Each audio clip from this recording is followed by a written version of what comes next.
Hello and welcome, and this is Peter, and the first thing I'd like to do in this audio is to say thank you very much for listening. I really appreciate you, so thank you very much. In this audio I'm going to introduce to you the very first distinction, and full disclosure comes straight out of the landmark education curriculum. The first distinction that will get you on your way of transforming your ability to sell business intelligence deals. This is the first distinction. Ready? So, ready, set, go. This distinction is called 3 classes of knowledge. Okay? 3 classes of knowledge.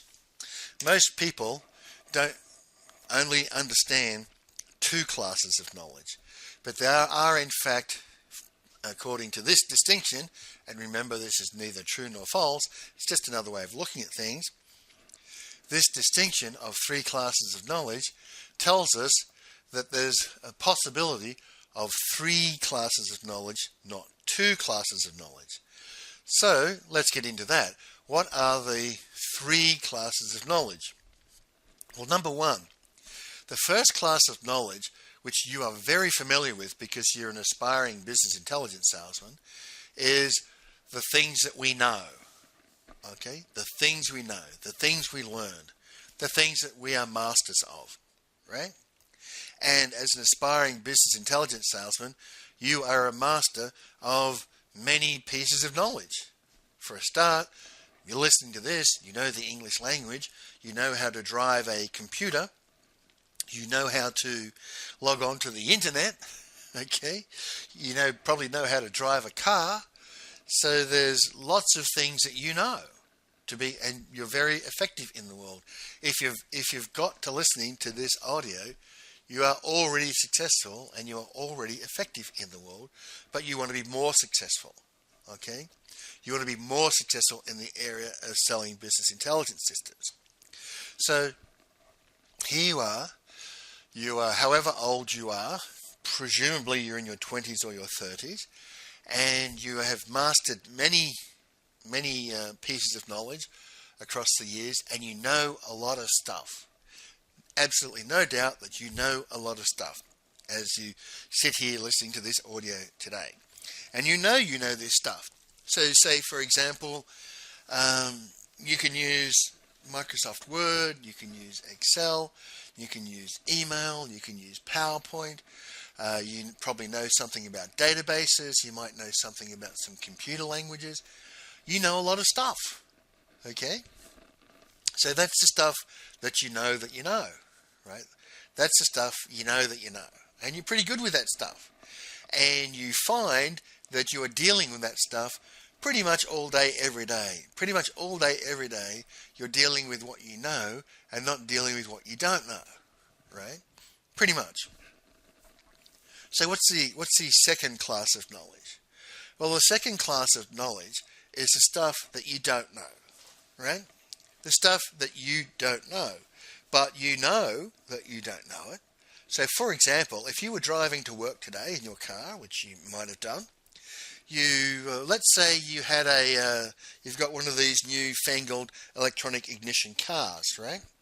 Because cars today carry so much electronics in them, they're like PCs on wheels, right?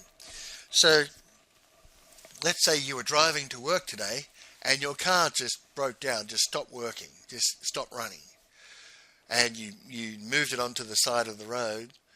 What did you do if that happened to you today? And it will happen to you someday, right? We've all had our cars break down at some point or other. So what do? First of all, you recognize, well, I don't know how to fix this car. 1, I don't know how to fix it, and 2, I don't have the tools to fix it right here. So I know that I don't know how to fix this car. But I do know that if I call the roadside agency, in Australia we call it AAA. So if we call the roadside agency, they'll come along and they'll either fix it on the spot or they'll tow it to somewhere where it can be fixed and give me a lift where I can rent a car or something else like that, right? So yeah, my car has stopped working. I don't know exactly how to fix it myself, but I know who to call in order to get out of this situation and get moving again, right? So that's something I know that I don't know that, and I know how to deal with it effectively. Other situations of that. Let's say you wake up one morning and you feel really sick, and you feel so sick, the thought comes into your head, I need to go see a doctor, right? We've all done that. Okay, I'm 55. I haven't seen a doctor for a long time, but we've all done that. We've woken up really sick, and we said, I'm so sick that I feel so bad, I need to go see a doctor because there's obviously something significantly wrong with me. This is just not a cold or a flu. There's something worse wrong with me. I need to go see a doctor. Well, why did you come up with the idea of I need to go see a doctor? Because you know that there's something wrong with you, but you don't know what that is, and you don't know how to fix it. But you do know that if you go to this other person called a doctor, he's gone to university for 7, 8 years, and then he's been in private practice for years and years after that, chances are he will be able to interview you in what's called a consultation, and he will be able to diagnose you what's wrong with you because he's had much more experience at diagnosing people than you have, right? He has seen, by this time, he has seen thousands and thousands of patients, and the chances are that if you go and explain to him what your symptoms are, chances are he's seen it before and can diagnose it and then knows how to treat you. So you know that you're sick, but you don't know exactly what's wrong with you, and you go to the doctor because you trust the doctor to figure out what's wrong with you because he's had more experience in that area. So you don't know how to solve your own problem, but you know who to go to solve this problem. So that knowledge is in the area of you don't know, but you know that you don't know, so you know who to go and talk to, or you know who to go and interact with in order to deal with the situation where you know that you don't know something. Okay? And our life is full of these situations. Our lives today are so relatively complicated that we actually have something of a host of professionals that we go to when something breaks or when something's not working, where we know that we don't understand what's going on, but we know that they understand what's going on, and we get them in. For example, I've owned 2 houses in the past, and when the water breaks down, when there's a problem with the plumbing, I call a plumber, right? When there's a problem with the electricals, I call an electrician. Okay? Why? Because the electrician will know better what's going on than I will. And I've electrocuted myself a lot of times. And when I wanted to renovate my second house, because it was the house that we planned to live in for an extended period of time, I didn't try and renovate it myself. I called a builder to renovate it. So when we know that we don't know something, we know that there's an array of people out there who specialize in that area and who can provide us their services in that area in exchange for money, such that we can get done what we want done. Say electricals, plumbing, building, car maintenance, a whole array of things, right? A whole array of things. Now the interesting thing is, despite the fact that we don't know that much, and other people around us have far more specialized knowledge than we do in their areas, we actually don't spend very much time in the area of we don't know that we don't know. That we know we don't know, right? We spend, of our waking day, we might spend 95% of it in the area of stuff we know about, the stuff we're experts in. And then, once occasionally we'll call a plumber, or we'll call an electrician, we'll call a doctor, or we'll go to the doctor. A very small percentage of the time we are dealing with things that we know that we don't know.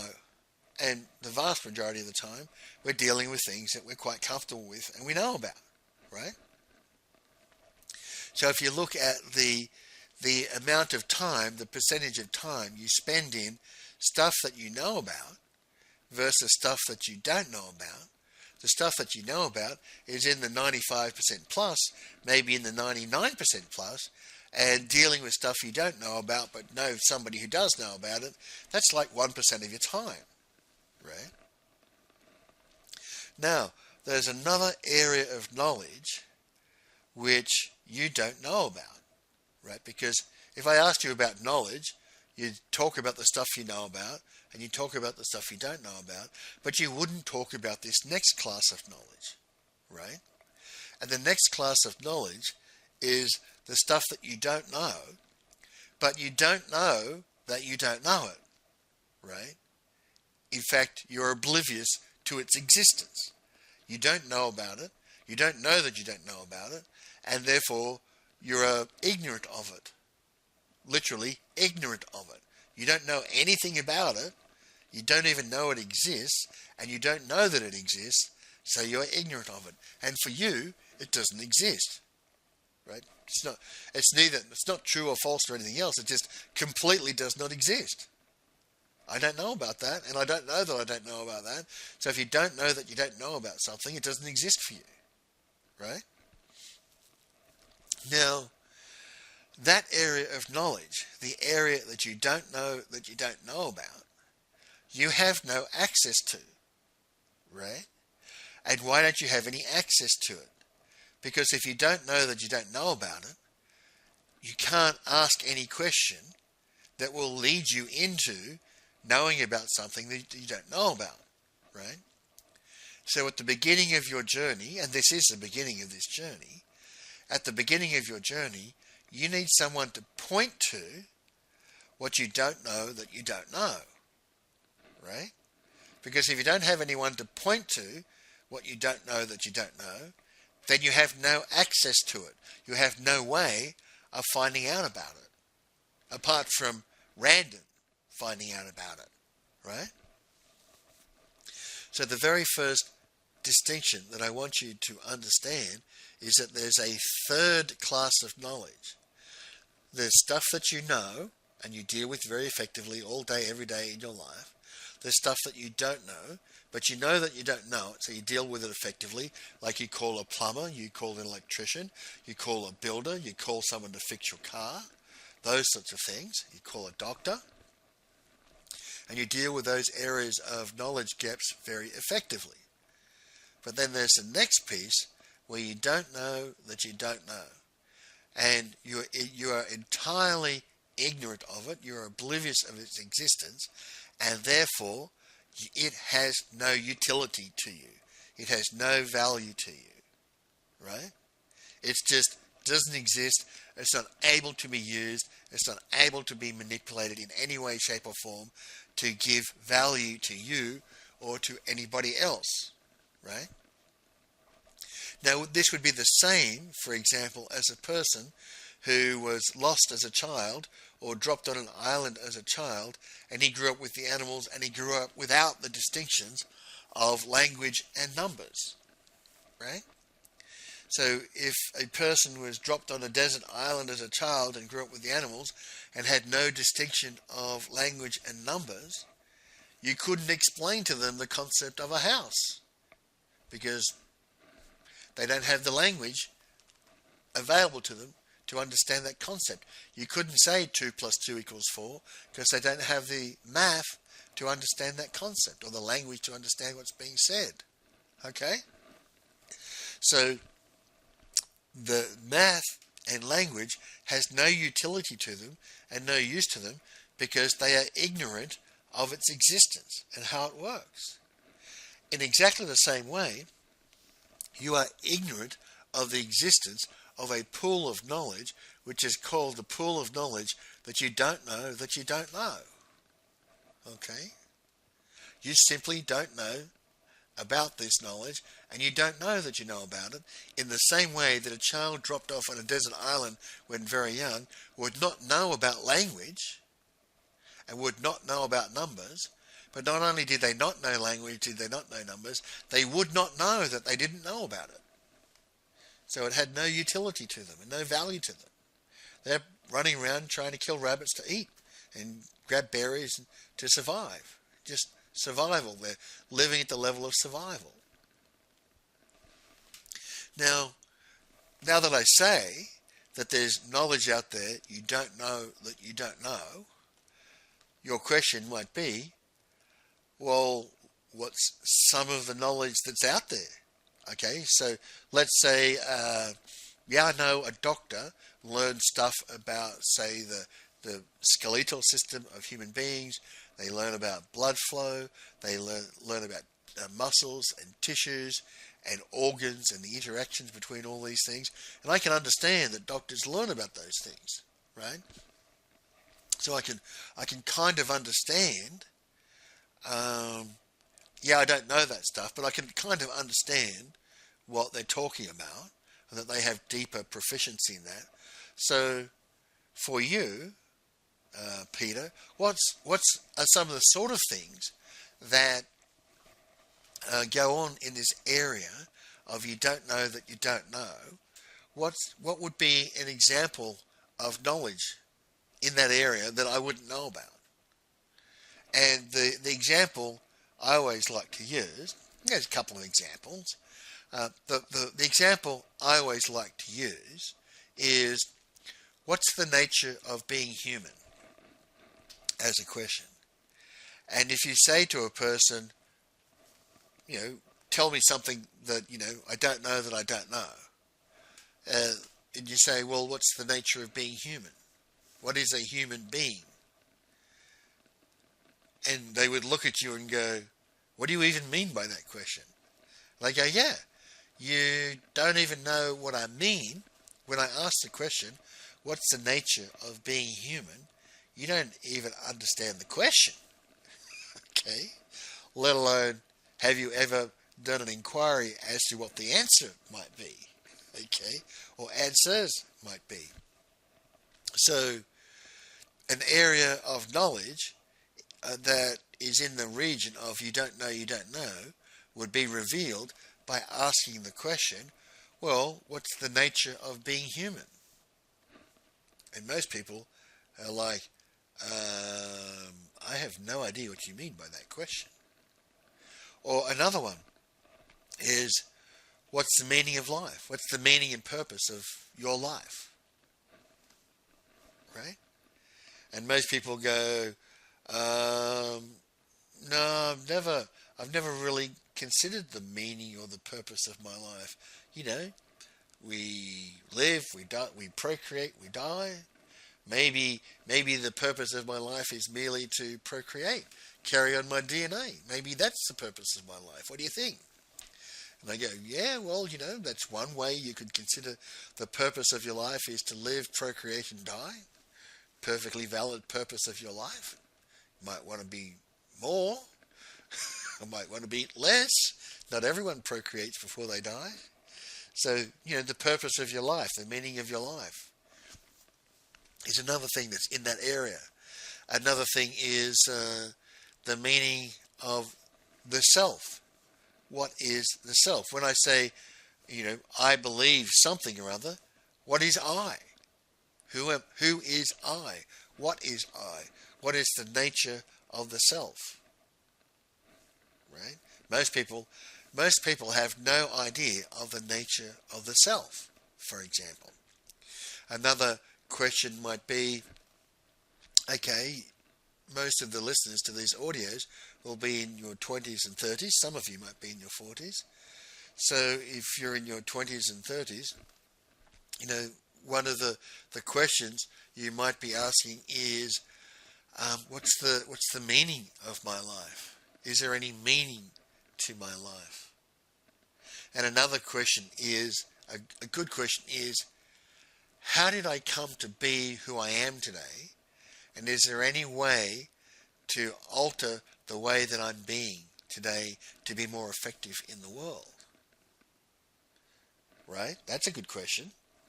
So, how did I come to being the way that I'm being? And is there any way to alter the way that I'm being effectively to be more effective in the world? That is a question that for most people is right over in the territory of, I don't know anything about that. And until you ask me the question, it never occurred to me. What do people say? Well, how did I get to be the way I am? Well, that was pretty much a function of the parents that I was born to, that I had no choice in. My mum and dad did what the birds and bees do, and I was the result of that. And I was born to my mother and father, and to a large part, that influenced who I am. I was born into a certain community, and we had, say, a certain religion, and we had, say, certain social rules, and I grew up within those social rules, and I grew up within that social environment, and who I am today is very largely a function of who my parents were, where I was born, and the society and the social group in which I grew up in. And now that I'm in my 20s or my 30s, I'm pretty much baked, and this is how I'm going to be for the rest of my life. And most men consider that by the time they're 25, they're pretty much baked, and who they are at 25 is who they are at 55, right? Most men, once they get to 25, consider themselves, well, this is who I am.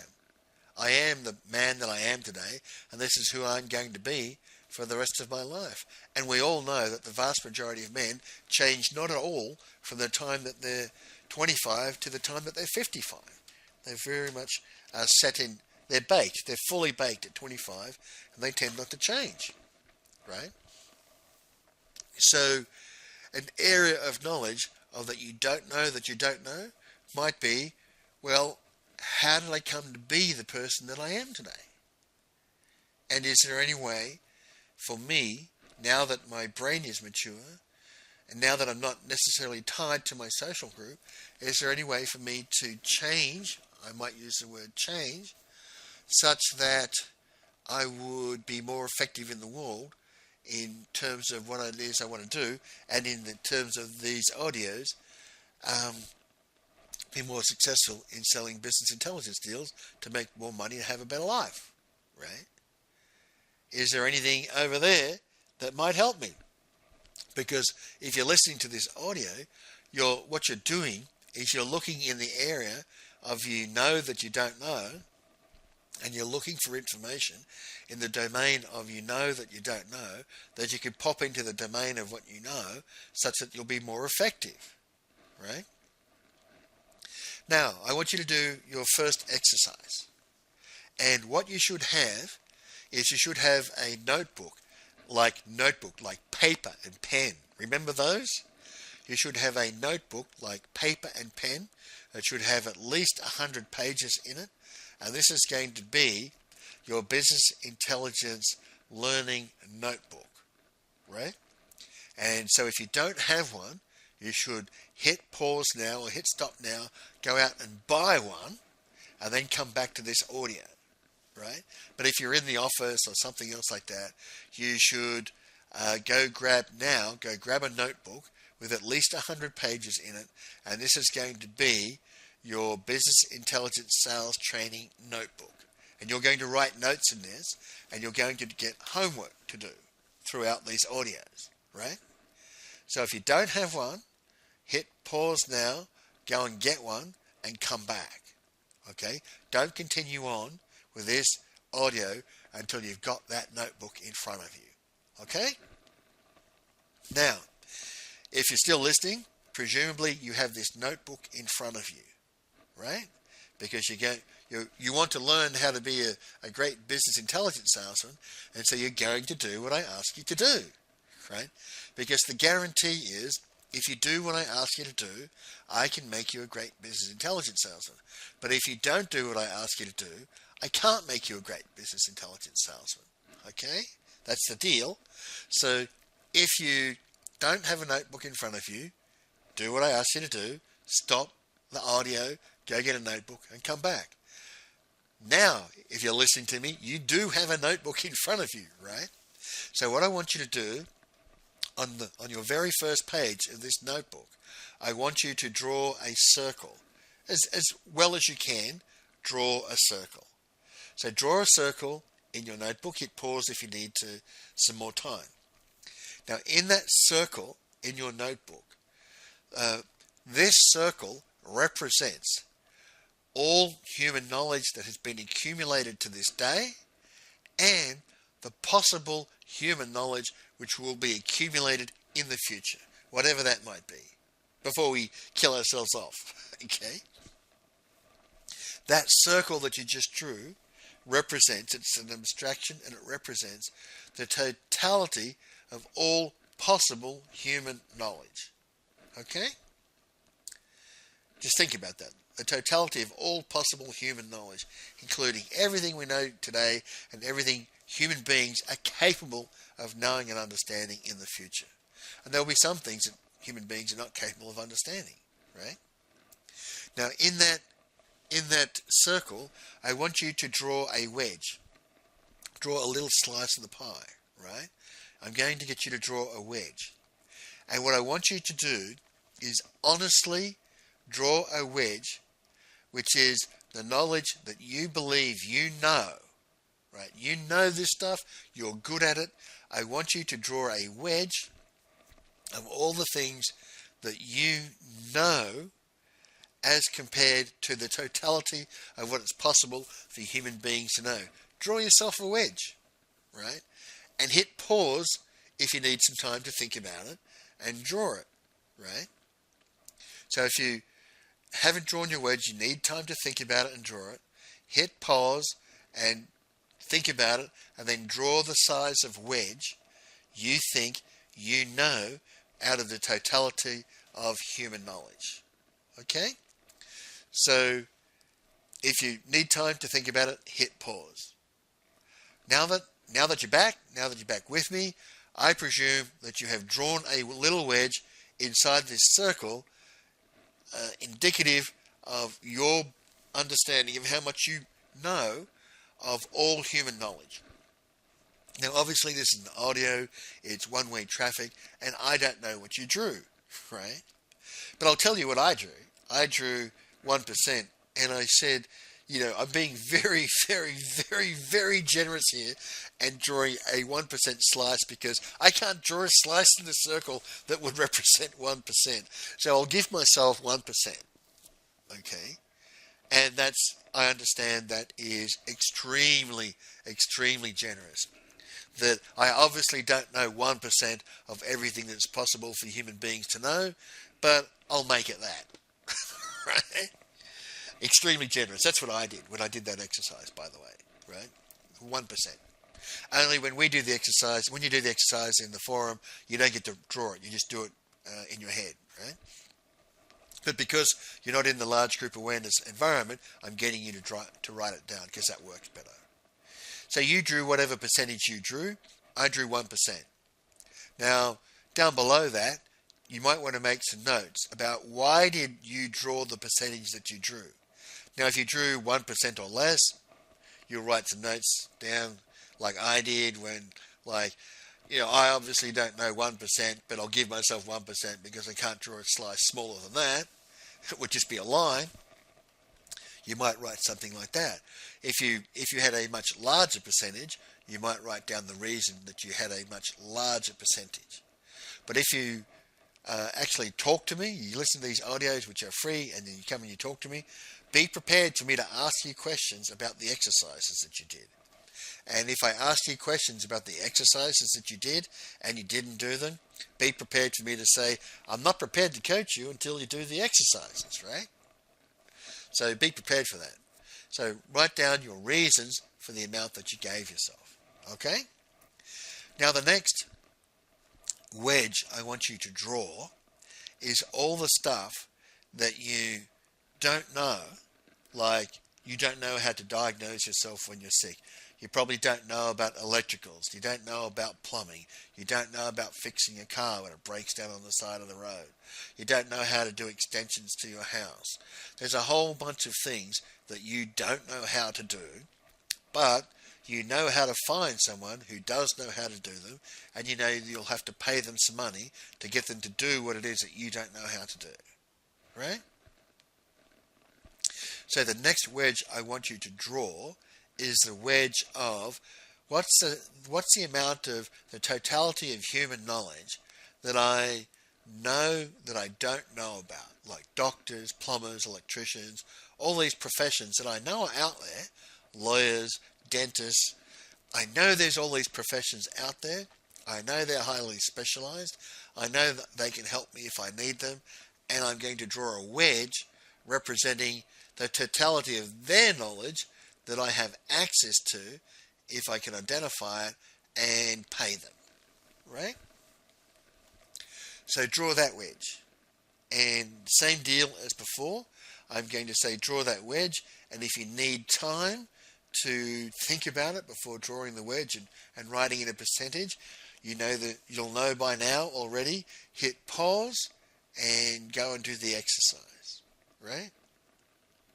So now that you've learned, I've done it the first time. I've said if you're at this point and you haven't got your exercise book or you haven't done the exercise, hit pause and go and do it, right? You know that that's the deal, right? So now you have in front of you, on the front page of your notebook, first page of your notebook, you have a circle, you have a slice with the stuff that you know, and you now have a slice of the stuff that you know that you don't know. Okay? But you know that you can deal with that stuff very effectively. Out of the total possible collection of human knowledge that could ever be out into the future, you've got a wedge which represents what you know and understand about. Okay? Now, when I did that, I wrote 5%. Okay, so I had 1% for the stuff that I knew, and I had 5% for the stuff that I didn't know, but I'm pretty sure I could go find somebody who knew about it, which shows you how much I overestimated the 1%, right? Because obviously the people that I could go to who know stuff that I don't know is not just 5 times what I know. It's probably 100 times what I know, or 1,000 times what I know, right? So the 1% is very generous, and the 5% is probably about right, right? So I put 5% for that. And, you know, on your notebook, what I want you to write is the percentage that you have on the second pie, and then just put down some notes at the bottom, your thoughts on why you called that whatever percentage that you called it, right? Just write your notes down and see how that goes, right? So now you have a circle with a percentage of what you know, and a wedge of what you know, and a wedge of what you know that you don't know. Well, what's the rest? What's the rest of the circle? The rest of the circle is what you don't know that you don't know. And when that was put to me, I went, hang on a minute, that's like 94%. Huh, was my reaction. It was like, hang on a minute, that's like 94%. If I think about what's the totality of human knowledge that could ever exist, that's like the other 94%. Wow, there must be stuff. And then the immediate thought that I had was, well, there must be stuff in there that's useful. There must be. Look, I know all this stuff. I've been to university. At the time, I've been working for IBM for 8 years. I was working for BHP for 4 years. I was 31 years old. I've been working for 13 years. I've learned a lot. I'm effective in the world. I'm making a lot of money, but I'm doing that with less than 1% of the knowledge available out there. And there's like all this stuff that I don't know that I don't know. Well, there must be something useful out there for me. Really, there must be. That was my first thought. There must be something useful in there for me. Right? And that's what had me really inquisitive and inquiring. Because when I was thinking about this circle of the 3 classes of knowledge, you know, I went into that going, yeah, I know a fair bit. I'm pretty good, right? I'm doing really good. I know a lot. Within 10 minutes, it's like, oh my God, there's like 94, at least by my states, by my own thoughts, there's 94% of human knowledge that I actually have no clue about. Are you kidding me? I went from, I'm doing pretty good and I know a lot of stuff to, are you kidding me? Within about the 10 or 15 minutes that this little explanation takes. And I was like, okay, so I should be learning stuff in this area that I don't know, because if I don't know something and I identify I don't know it, I have a way of going and finding out.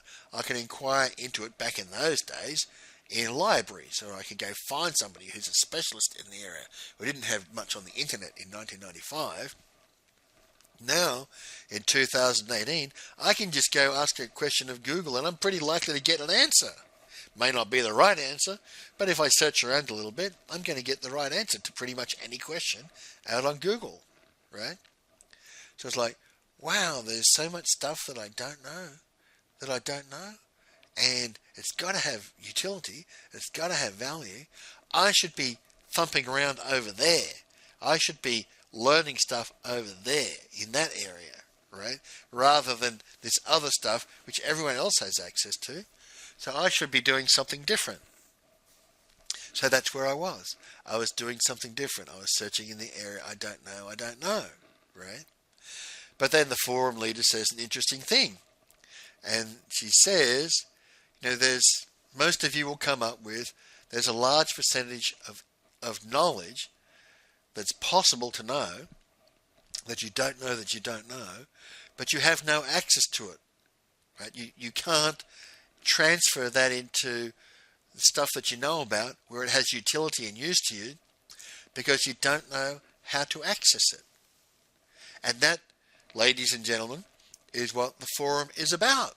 The forum is about asking the questions of each of you, and you answer them for yourselves, asking you questions such that what will arise from the questions is the knowledge that you don't know that you don't know. That knowledge will naturally arise from the questions that get put to you. So essentially what you need is a guide. Somebody to guide you, to lead you through the process of asking the questions that will surface for you the knowledge that you don't know that you don't know. And what surfaces for different people is different. The questions are the same, but what comes up is different. And we're all like, wow, that sounds really interesting. I don't know, but we're going to go through an inquiry, a set of questions, a structured inquiry to come to to surface the knowledge that we don't know, that will come into the framework of what we now know, which we can use and have utility to us. And you're doing it with the purpose of becoming a great business intelligence salesman. And we're in the forum, this line of inquiry has to be broad enough that it works for everything that everyone's trying to do in the room. And when you got, as in my forum, 116 people in the room, my first one, that's pretty tough. My second one, there was over 200 people in the room. And in my third one, there was 300 people in the room, like 300 people in the room. And it has to work for everyone, which is pretty hard, right?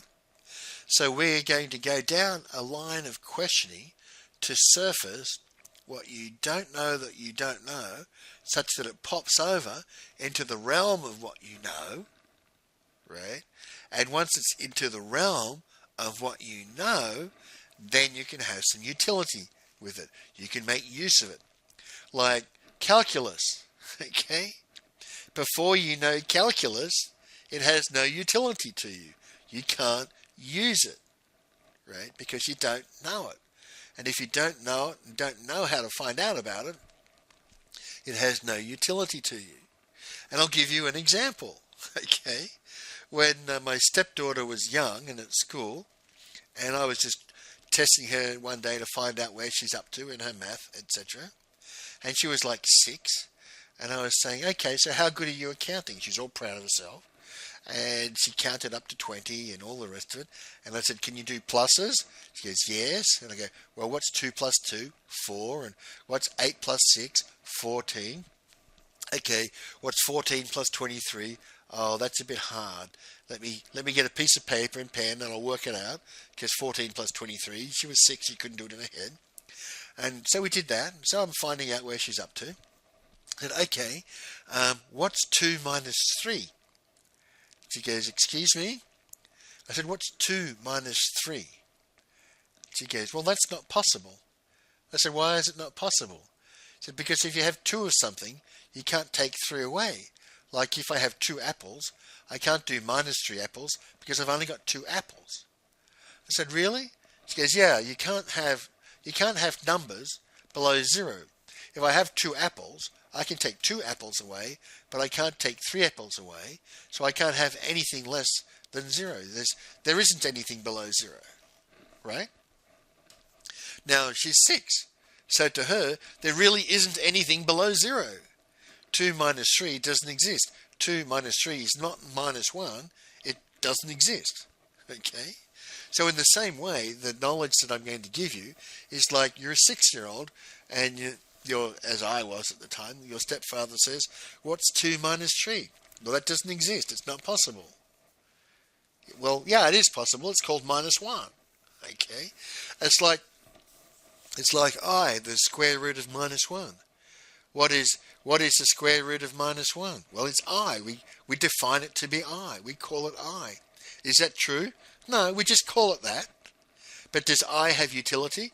Yeah, once you learn that the square root of minus 1 is I has utility in math. Okay? And it's used to understand more complex mathematical problems. Can't remember what they were now because it's been so long ago since I did my math degree, but I do remember that the square root of minus 1 is I, right? The same comes with computer languages, and computer languages are abstractions to give you a way of interacting with the machine that is the real world item, right? So, we have all this knowledge out there, the stuff you don't know that you don't know, that you don't have any way to surface and put into what you know such that it has utility to you and can be useful, and what you need to move stuff from the area of you don't know that you don't know across to what it is that you know. You need a guide. You need a leader. You need somebody who can ask you the right questions such that when you answer those questions for yourself, what surfaces out of the pool or the area of what you don't know that you don't know is information, knowledge that suddenly you know that pops into the domain of you now know.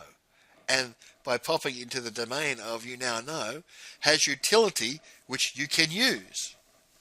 Okay? That's what we're going for. That's our very first distinction.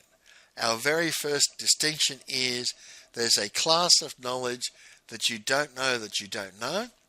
You are completely ignorant of it. You are completely oblivious of it. And what you need is a guide to walk you through that area, to pop stuff into the domain of what it is that you know, such that it has utility for you. That's where we're going, gentlemen. Okay? Now, as I said, is that true? Is what I just said true?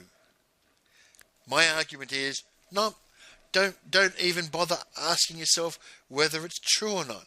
Take that, relieve yourself of that burden. Don't be concerned about it. Is it possible? Is it possible that out there's a domain of knowledge that you don't know, that you have absolutely no idea about? Yeah, it's possible. Yes, it's possible. So just treat it as, well, that's possible, and I'll just treat it as possible, and I'll be with it, and then at the end of all this, I'll either keep it or discard it. Do it like that, right? So don't burden yourself with the struggle of trying to understand or decide, is this true or not? Just treat it like, is it possible? Yeah, it's possible. Might be true, might be false. I don't know. Let's try it out. Let's see. And if utility comes out of it, does it matter if it's true or false? If it produces a better result in my life, does it matter if it's true or false? And that's what a lot of this stuff from Landmark is about. I don't care if it's true or false. I care about whether it produces better results in my life. Where I define what better results are. Okay? So that's your first distinction. The distinction of three classes of knowledge: the stuff that it is that you know, the stuff that it is that you don't know, but you do know that you don't know it, and you know how to deal with it. That's your plumbers, your electricians, your doctors, your dentists, your lawyers, all your professions, all those areas. You don't know how to do that stuff, but you do know how to access it if you need to, via someone else that you pay for that access and pay for that knowledge. Okay? Or that ability to do something for you. Okay, gentlemen, that's 45 minutes, and I think that's enough for today. So I'd like to say thank you very much for listening, and bye for now.